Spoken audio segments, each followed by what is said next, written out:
Start the third panel, and I will introduce the esteemed members of the panel, and they will be speaking about what should people be doing to protect themselves, what are the industry trends as it relates to privacy and information disclosure on the internet, and what should consumers and parents watch out for, and what should they be doing to protect their children. We're very happy to have with us Michelle Dennedy, who's a privacy officer for McAfee Incorporated and founder of the Identity Project.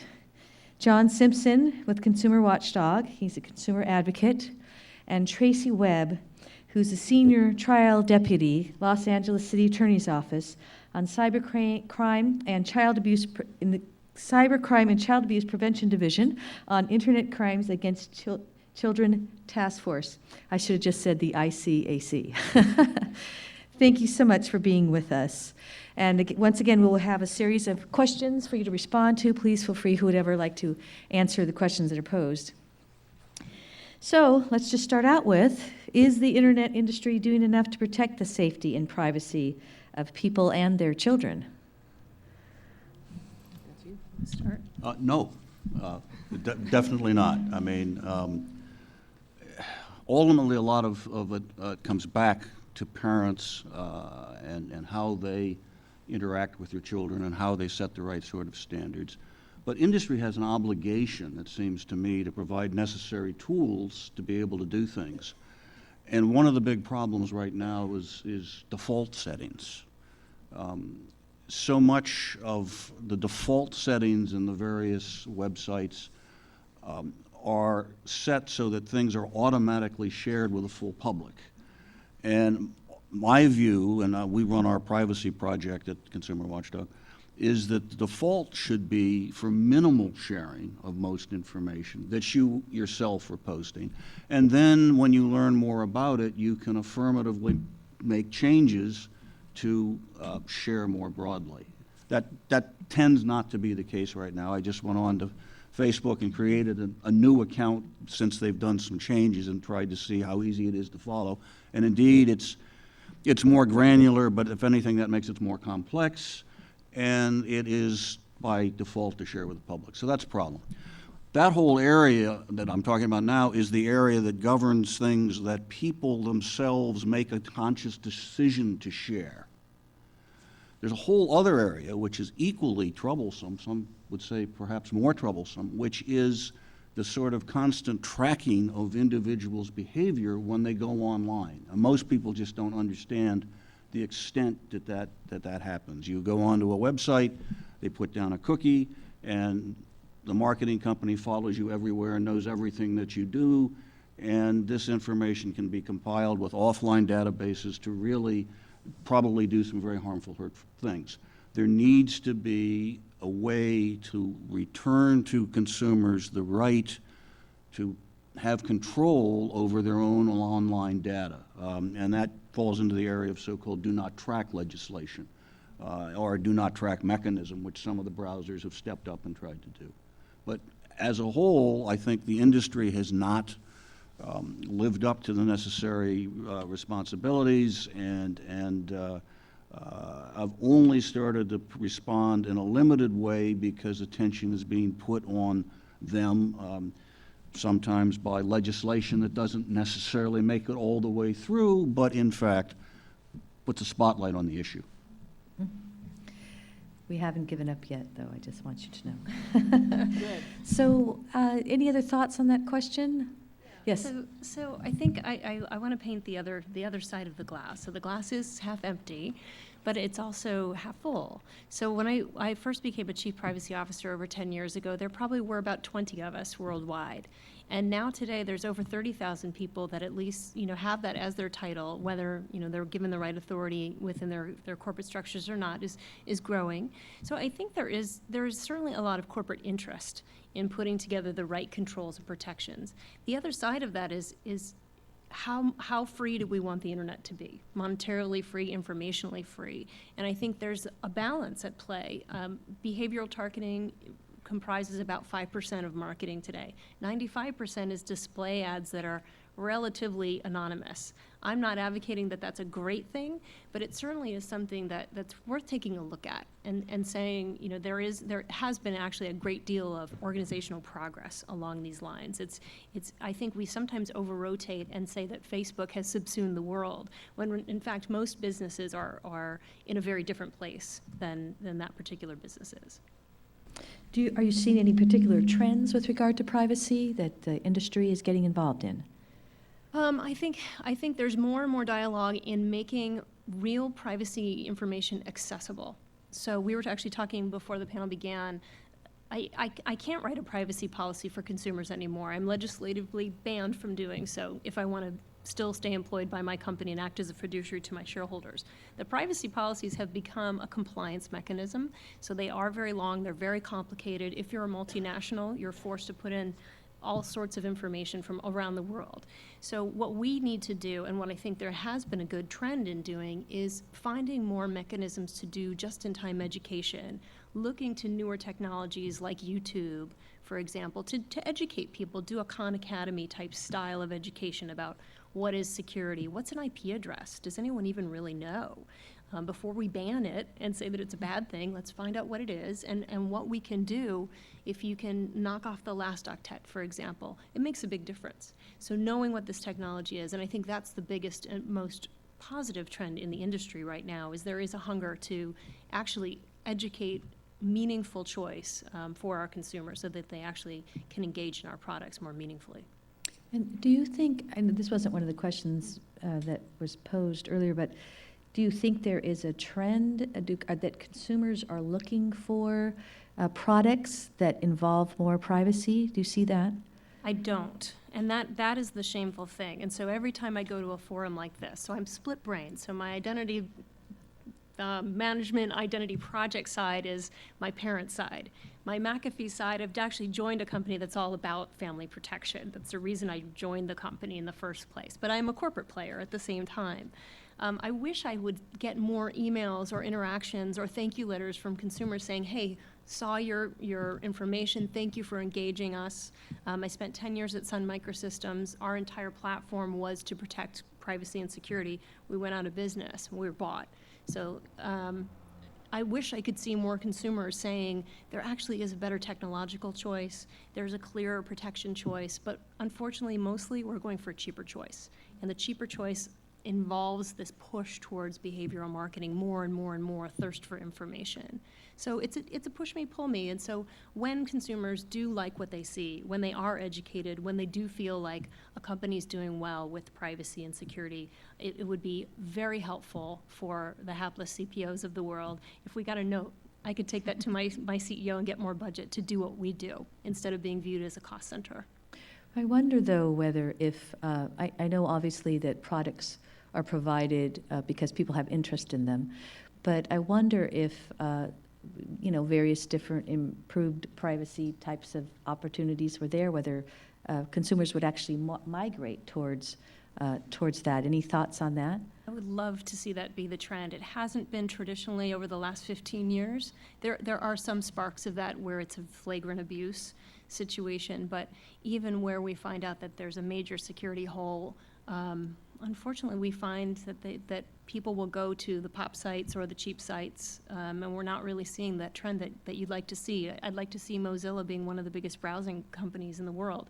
They're not. It's still an open source, rather small project, and part of that is because we are seeing consumers who want to go to the more popularized browsers that are attached to more and more applications. So it's a matter of convenience, it's a matter of price, and it's a matter of trend. And unfortunately, we haven't seen that trend towards privacy and security really becoming a consumer issue. It certainly is from the inside out, from the advocacy issue, but I'd love to see the consumers really start to exercise their voices. I'm obviously hearing from different people than you're hearing from. Can I respond to Yes. that? Yes. Minority. Yes, please. Okay. Other comments? Obviously, I come from the perspective of a prosecutor, so I'm prosecuting technology-facilitated crimes against children every single day, like Jonathan is. But at the same time, I'm also doing many, many, many presentations to very large groups of people all over the county, all over the state, all over the country. And these are usually very large groups of either educators or parents who are really hungering, almost desperate for this information. And I never do a presentation where somebody doesn't say, oh my gosh, you've just overwhelmed me with all of these words, geotagging and sextortion and Formspring and Foursquare. I don't even know what you're talking about.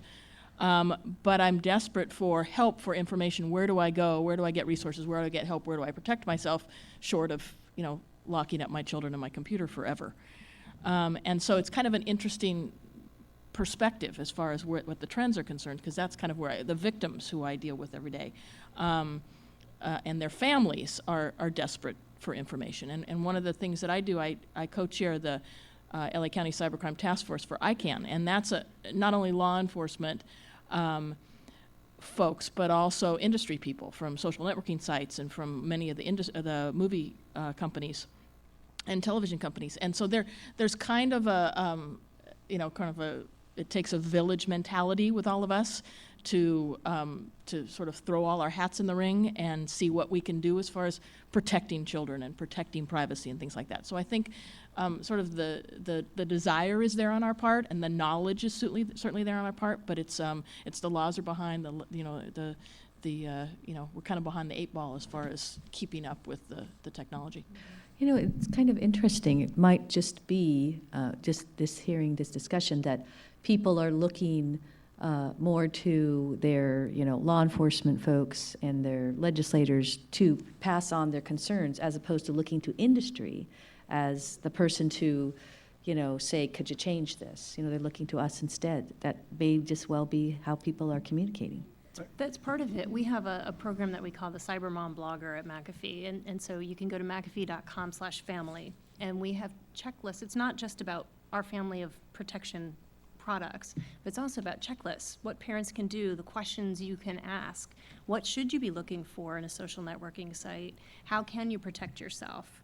And it's along the line also of my website, which is theidentityproject.com, which is tips for parents, real life, easy to read kind of consumer tips for, as an insider, I realize there's so much jargon, and we assume we're so saturated in technology. I live in Silicon Valley, and we're just saturated with technology. We assume everybody else knows what we're talking about.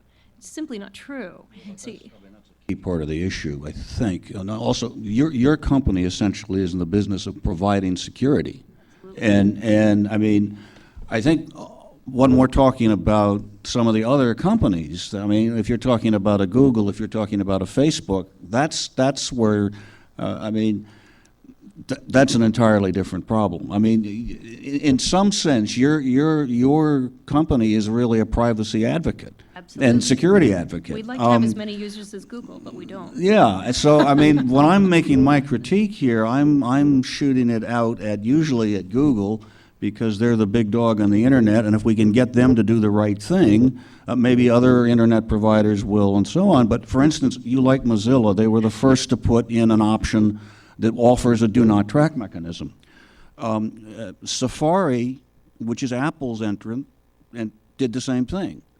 Microsoft now offers it too. Guess which browser doesn't?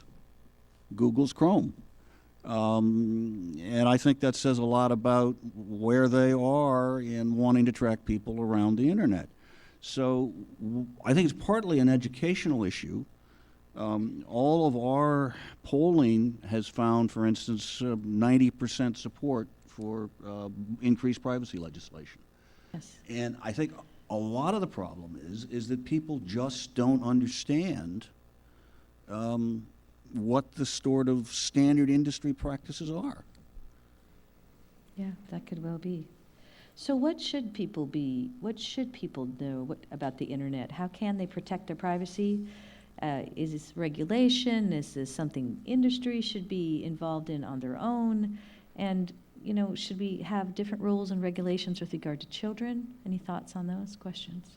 So I'm going to be very, very specific on one certain thing. So just to tell my own story. So I've been in this business for 12 years. And last January, I went out on my own to do a little consulting company. And the first company that approached me had been working with Carnegie Mellon doing a study on child ID theft. And so I tried their service just to see what it was like. And lo and behold, my now 10-year-old had been the victim of identity theft twice. I'm in the business. I'm a paranoid freak. My child was impacted, not once, but twice. The first time that, and she has a code name online, it's Miss Thang. So Miss Thang had her Social Security number was first in use 11 years before her birth.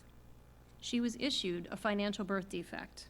So she was issued a number that was already in use, and I found out subsequently that this happens about 2%. Not a huge number, but a large number of children are issued a Social Security number that's already been in use. The second time was somebody who had entered the country illegally needed to have utilities to rent an apartment. And so this person, I won't call him a gentleman, took my daughter's identity, probably bought it online, we're not really sure, and opened up an account. You can't exist in the United States without a Social Security number. And the unfortunate thing is, for our children, if you steal them when the children are very young, they won't find out for many years. So you can live under the covers for a long time. So this is when I teamed up, this company is called All Clear ID, and we convinced the CEO, he was gonna do it for a trial period, but he's doing it forever now, to do a free scan on every child in America under the age of 18. You go to All Clear ID, and what they do is they'll set a baseline. So you can find out if your child has been victimized to date, as mine has, and then he will clean it up for free. And then for anyone else, if you don't want to pay for his paid service, because it is a business, he will do a free repair for any child in America for free. Because he and I share a belief that it is the credit agency's job to be authenticating credentials before they offer free credit. It is the merchant's job to do a better job with authentication. It's the Social Security Administration's job to not issue dirty credit and dirty Social Security numbers.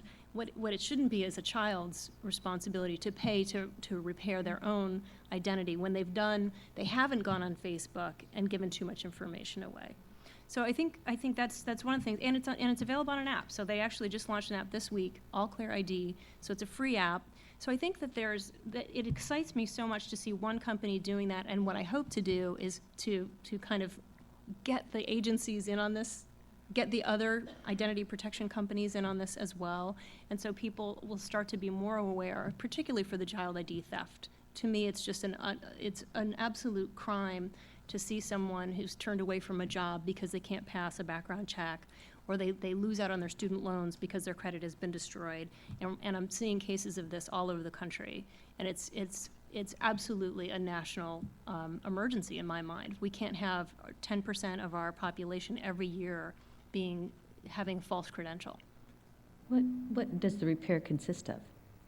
Unfortunately, it's a letter writing campaign. So it's helping people write credit agencies, sometimes dealing with law enforcement, because the parent actually, I still have never seen the record of the 2 perpetrators against my daughter.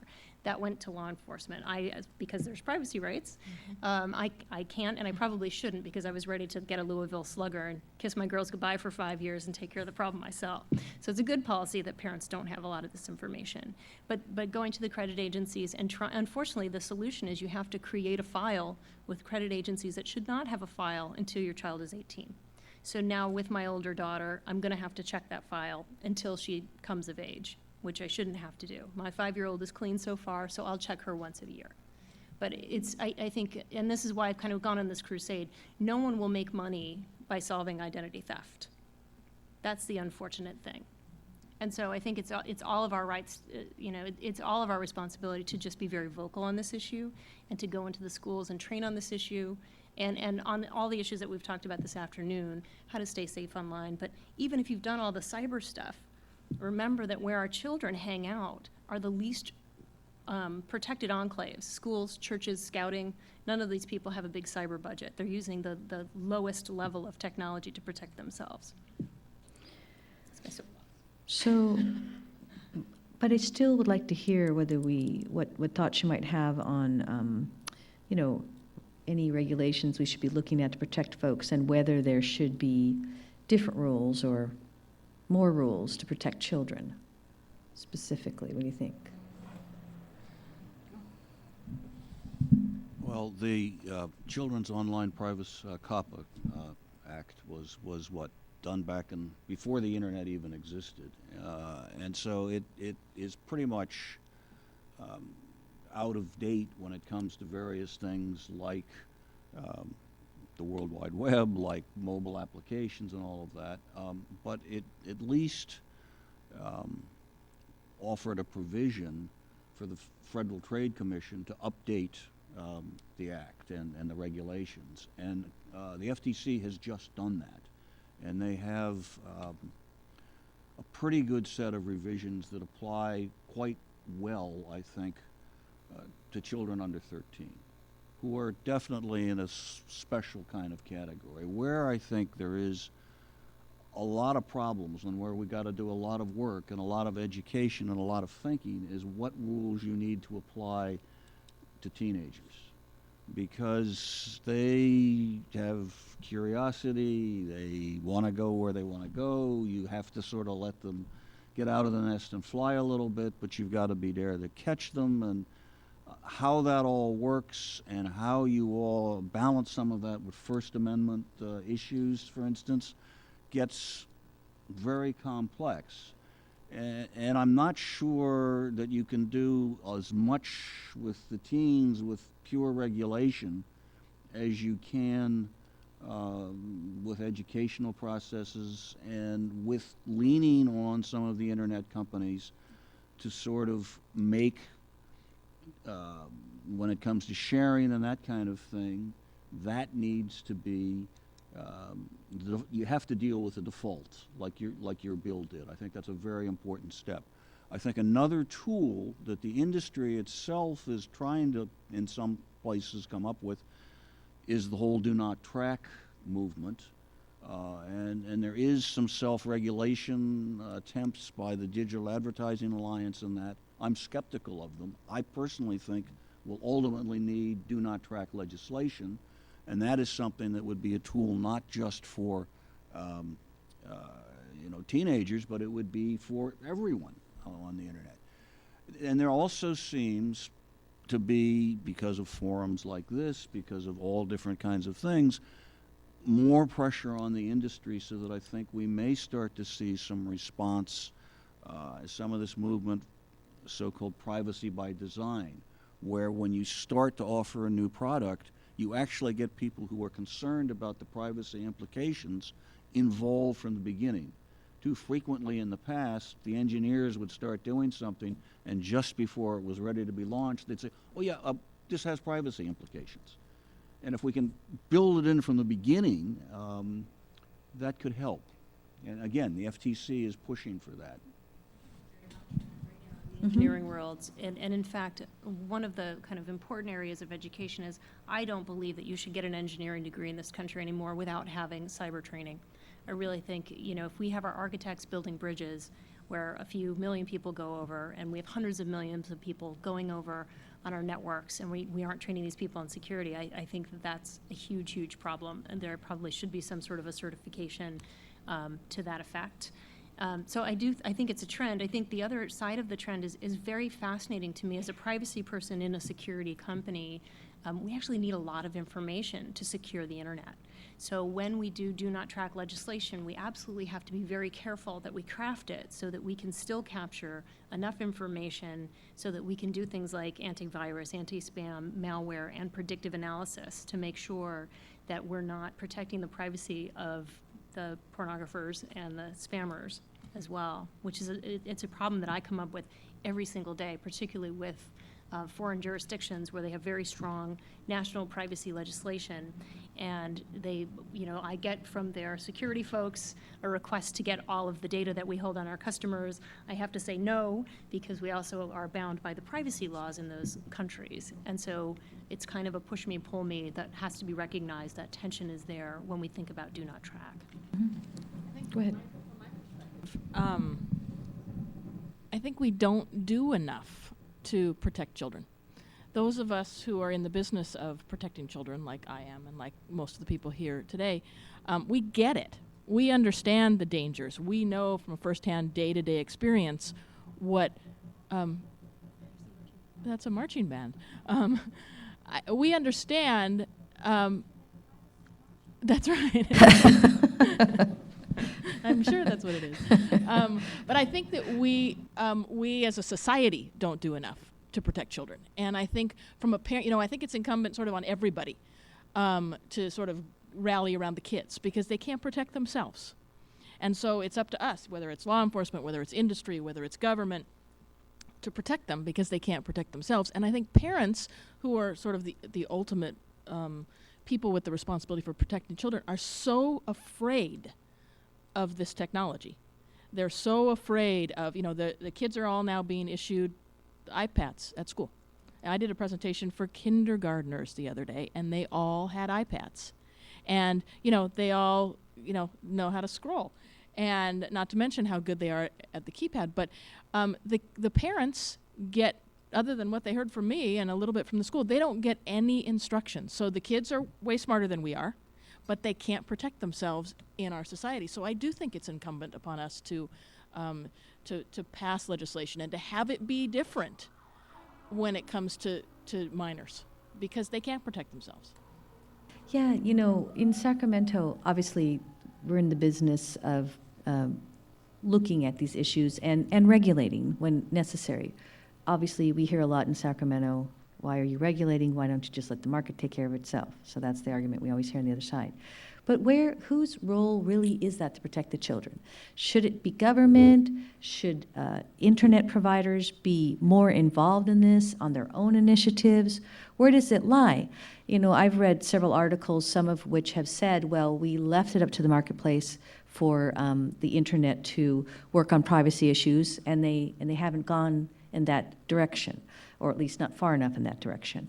So where do you draw that line? Whose responsibility is it?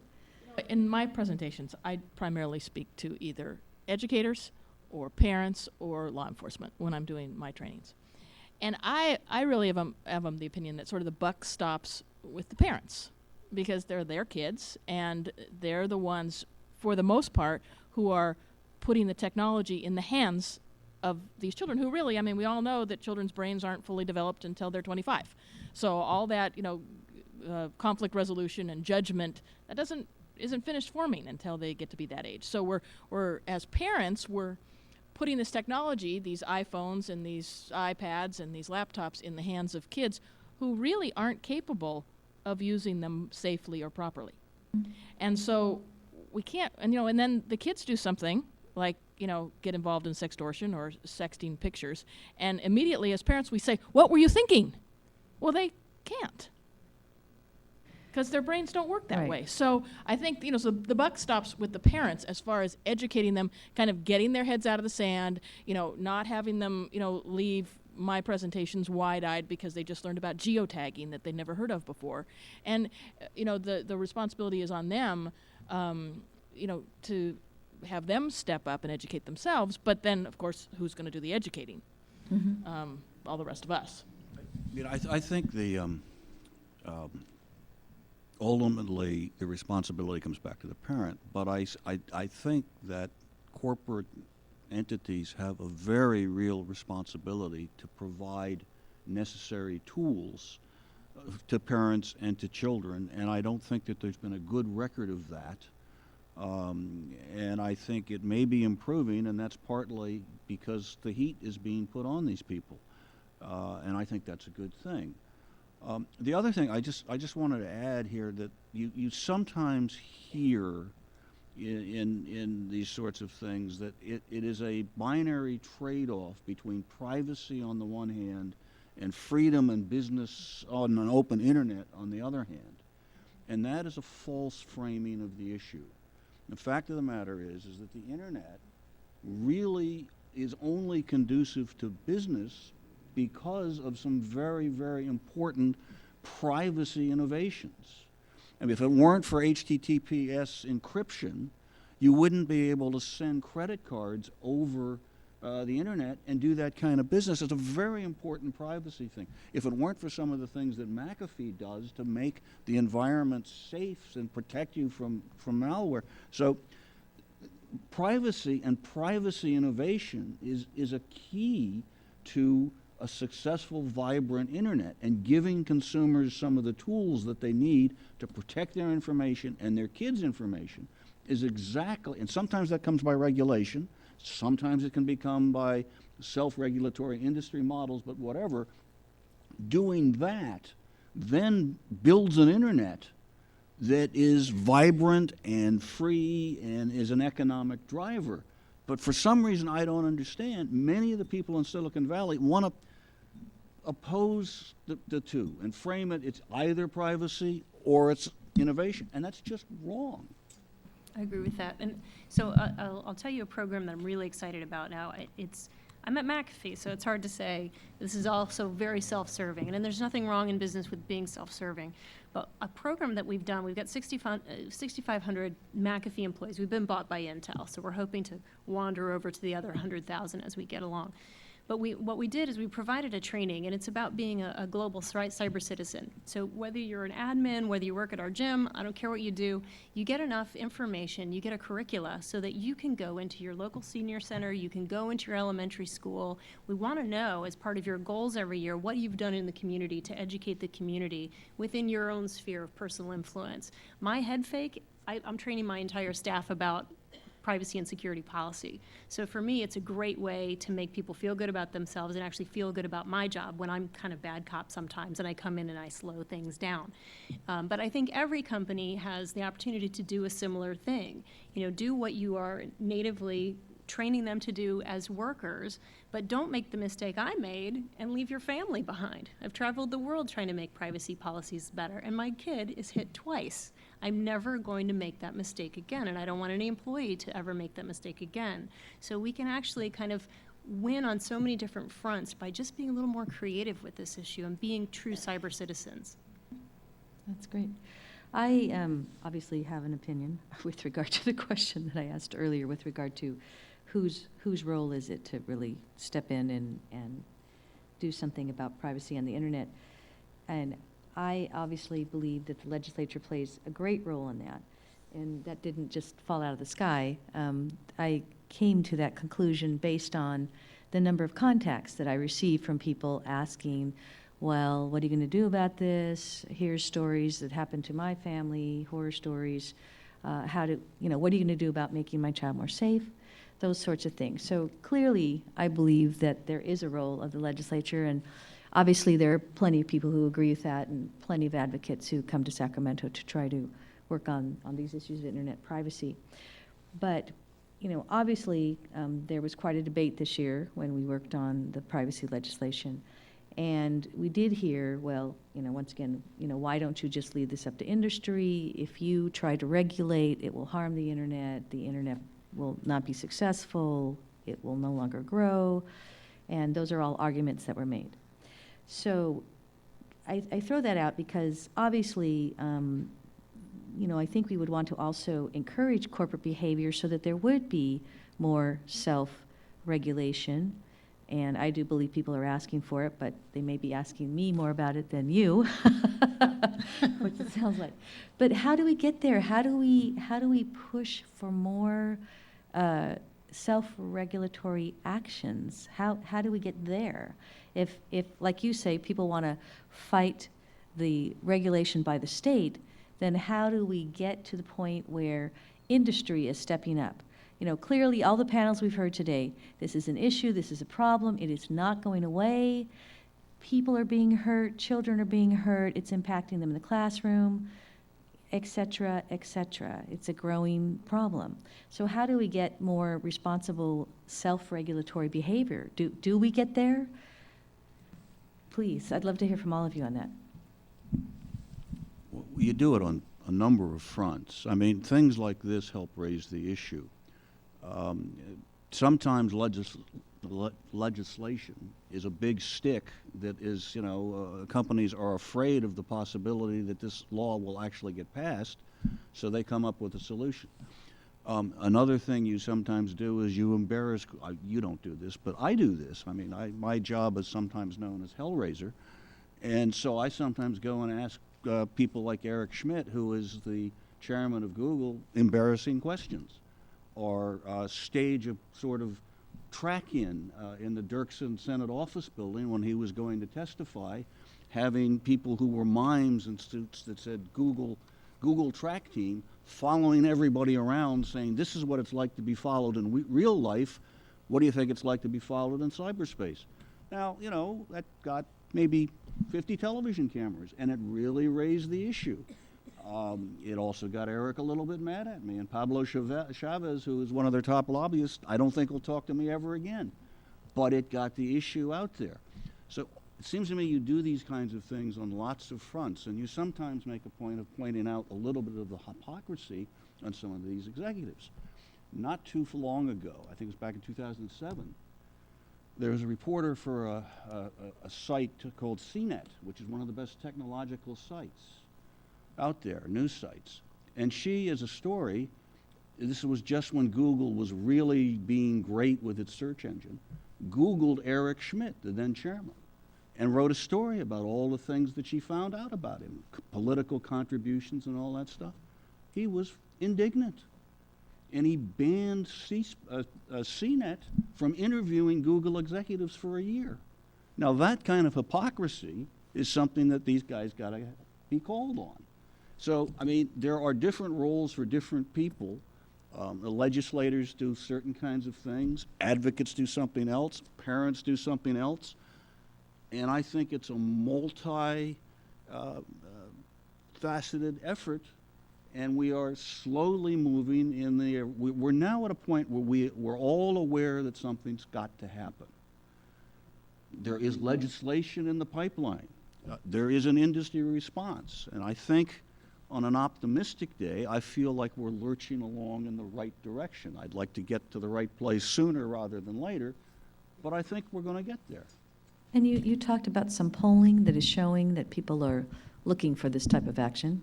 A little earlier, could you just mention that we again? did a poll on whether people generally supported the notion of do not track, and I think it was 80% supported the do not track concept, and 90% said they wanted to see some kind of privacy, online privacy legislation, and people were very concerned about it.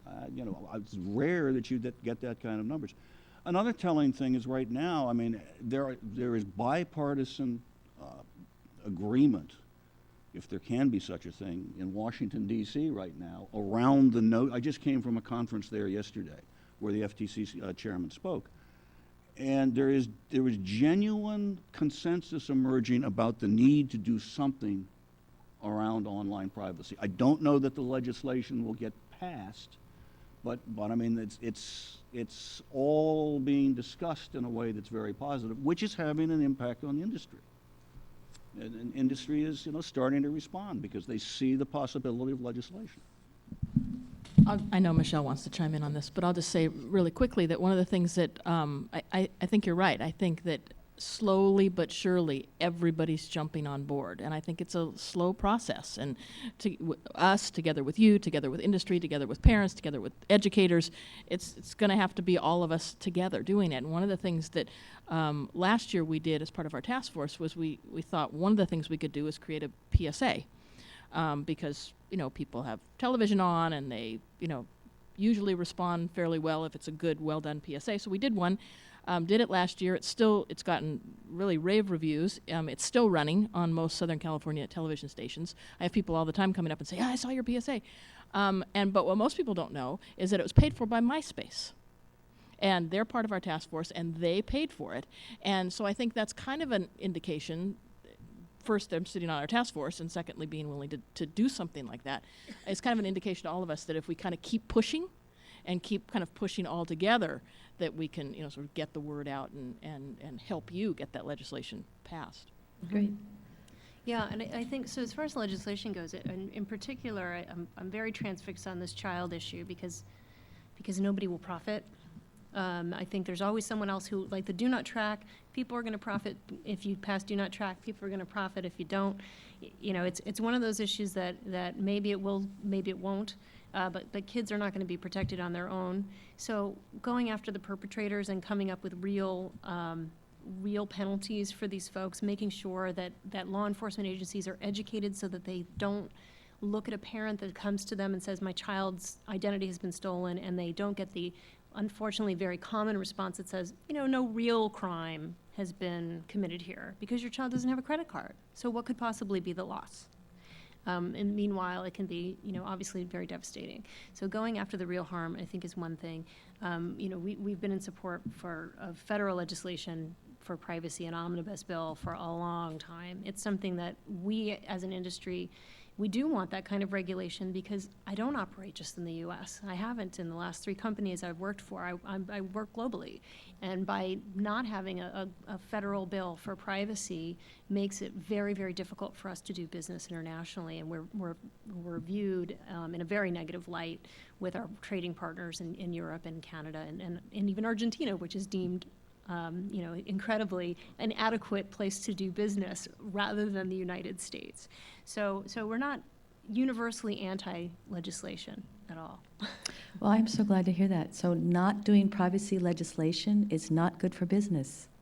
Yeah, well, I think where we're faced I'm with... sorry, I sort of put words in your mouth, but I was just... No, I But I see what you say, because I think it's true in certain... you don't have a standardization across countries, and obviously Exactly. you have a global market that you sell to. Right. But that's a very interesting perspective. Yeah, that- it makes it actually easier for us to get business done, to have a standard, whereas the state pockmark of breach laws means that we're probably not compliant anytime there's a breach of any magnitude, because you simply can't be with all the varying identifications. Very interesting.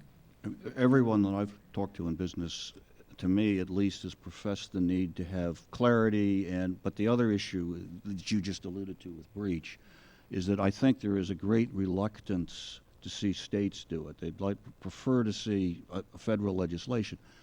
However, let me tell you this, the feds, when I tell them this, all say, please keep it up in California, keep the heat on the California legislature, because the Californians often set the trend for the nation. And if California ran the do not call list for 2 years before it was adopted nationally. So we're looked to as someone who sets trends, and particularly in areas of privacy. So my word would be, keep pushing, and it may get the feds to Yes. do the right thing. I don't give up easily. Any other comments on that one? Here to DC. So let's just close on a question. Do we think that these safety risks and loss of privacy associated with use of the internet that we heard about today, do you think that we're seeing a trend where things will be getting worse, or do we think things may start to be curbed based on people's reaction and understanding of the problem? Are we there yet, or? So we'll start with Pollyanna this time. We'll go down to John. So I actually think it's getting better, and here's why. Because I think, and it goes back to what was said earlier in the day, which is you have to look at the value of all of this interaction. What does this all mean? What is this all getting to? And I think the coolest thing is I have 26 nieces and nephews. We're Irish. It's what we do. So my older batch of nieces and nephews are now young men and women, and they've grown up online, if you will. And I am their friend. I'm kind of the cool aunt because I work in Silicon Valley, which I'm devastatingly uncool in real life. But I'm the one who, like my nephew, put on there, I'm getting my sexy haircut, and I'm like, you are getting sexy nothing. I remember changing your pants, young man. But I think the cool thing is watching these younger kids, they actually have a great sense of privacy. They know what they want to keep secret. They know the technology better than we do. They certainly know how to get around their parents and anyone else they want to skirt. They understand strong passwords. They understand encryption tools. So what we need next is to impress upon them this layer of judgment as they go into adulthood. And so we will have the first generation of digital natives who are starting to enter the age of maturity. And I think now we're going to have very interesting dialogues. I think these are the people who actually are going to knock on Zuckerberg's door and say, this is what I demand. This is what I need, because this Facebook tool is not just a dalliance for me, it's important to me. And so hopefully they will start to now vote with their dollars, whether that's going back to MySpace, or what we're starting to see is a bunch of enclaves of absolutely brand new social networking sites that say, we reject that model, we don't like having our information sold, we're willing to go to a paid-for model, which is the alternative to tracking. Unfortunately, right now, that's the alternative business model, but kids are willing to do that. So I'm very positive that we're gonna work out what is this digital tension with this upcoming kind of groundswell of young entrepreneurs. They'll also be the engineers and the internet execs of the future as well. Absolutely. Yes. And what are your thoughts? Well, I'm a prosecutor, so I will leave here and go back to my desk with a stack of cases of predators and 528 cases, and I got job security in that. And so unfortunately, we go from Pollyanna to back down the row here, but I don't see it letting up, and I want it to, and I'll head out and talk to as many schools and as many groups as I can to put myself out of a job. But right now, it's not this kind of business, but it's a business that's keeping us busy every day, unfortunately. I don't think that there's a heck of a lot more evil in the world today than there used to be, that there are new tools and techniques of wrongdoing being done because of the digital world. And I see a demand emerging to give people more control over that is going to, one way or another, be responded to. I mean, I would call myself a cynical realist, but an optimist, because I think it's going to move in the right direction, partly because of consumers' demands, partly because people will get educated and demand to have the tools necessary to have the protections. And there are also going to be a little bit of a change in societal values and what constitutes the appropriate degree of sharing and that sort of thing. And it used to be that a lot of your past was forgotten. I mean, there was sort of the right to be forgotten because all this stuff was put away in musty old files that could be dug out if somebody really, really, really, really wanted to, and maybe they would do it if you were running for office, but most people wouldn't have to face up to that. Well, now it's right there in the internet. So, yeah, click, click, click. But maybe because it's so available and it doesn't kind of just get out of everyone's collective memory, we'll start to be a little more indulgent towards allowing one or two foolish mistakes when you were in college and shouldn't have posted that picture. I mean, that kind of societal thing may also help a little bit. But right now, I think the important thing is that people get educated about what's going on and that they demand the tools to have better control, because we are in a transitional sort of period. Yes, thank you. Now we have time for a question, perhaps. If there are anyone here in the audience that would like to ask a question, we can do that. If not,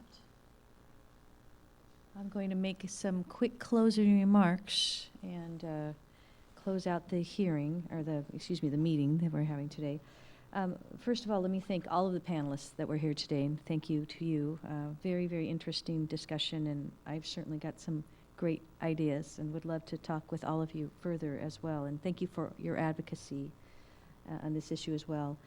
I also want to thank the audience, obviously, for being here today and contributing with the questions that we did have through the meeting. And I think that one thing we see now, it is a little clearer than it was 3 hours ago when we started, that how profound an impact social networking, what an impact it has on society. And I've had some ideas, and I hear from people all the time, but today really brings it home from your testimony and testimony of all of the previous panels.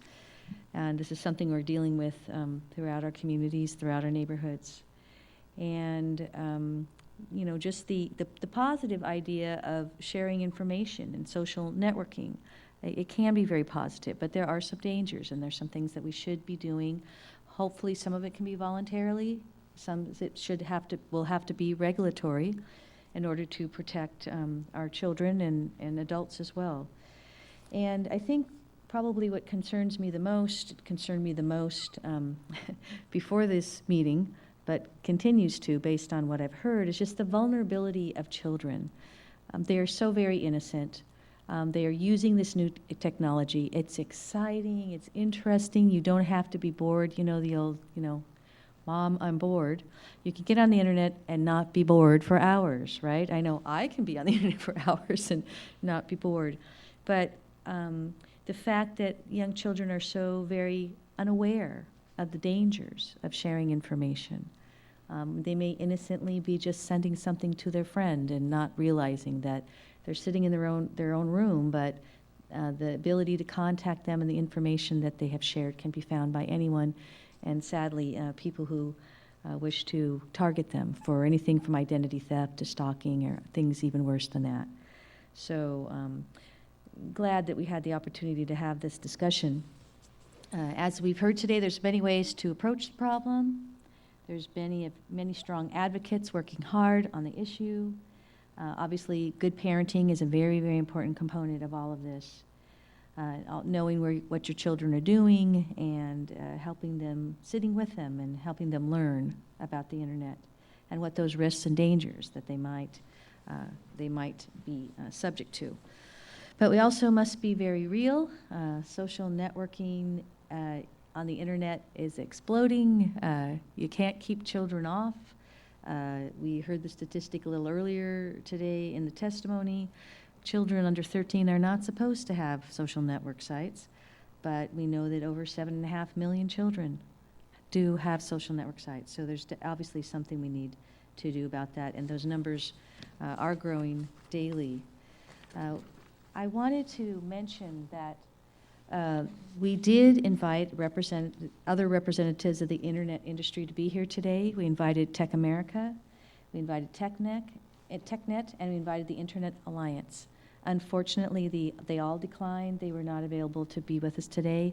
And I do have to say it's a bit disappointing, because I think their testimony and what they would have to say would be very important to this overall discussion. And I do hope that after today we can continue that discussion with folks in the industry as well. So, I welcome their comments. From the first day I decided to carry legislation on this issue, I've tried to involve the industry and to work with them on ways that we can protect people, adults and children alike. And I'm not ready to give up on that. I have to say it was a little bit of a tough road, but I'm not ready to give up on working on the issue, and I'm not ready to give up on working with the industry to come up with a solution, because I really think that is the way. I honestly believe, and this is based on everything I hear, that these are the kinds of things consumers are asking for. They're asking for safety on the internet. They're asking for protection of their children. So let's all figure out a way to work together. So I renew my invitation to the industry to join me and to join Sheriff Baca and other law enforcement leaders, and let's figure it out together. Let's tackle this problem. Let's do something about it. We can't ignore it. We can't make it go away. It's going to continue. I will be having some more public discussions on the issue, and I do hope that we do have people from all sides of the issue available to participate. And as you know, a little earlier today, I started the discussion with an analogy to the auto industry. And of course, like automobiles, the internet and social networking are here to stay. We just need to learn how to drive it safely. And I don't think anyone in this room would dispute the awesome power and the promise of the internet and the value to our society. But obviously, as responsible elected officials, it is our responsibility to protect our children as well. So it is the responsible thing to do, and I look forward to continued discussions and working with all of you. And very, very happy that we've had the opportunity to have this discussion today. So let me pause and just, if you could please join me in thanking this panel for their hard work today, and appreciate all of your comments and your advocacy on this subject. Thank you all very much. Thank you all very much. That concludes today's summit. Thank you.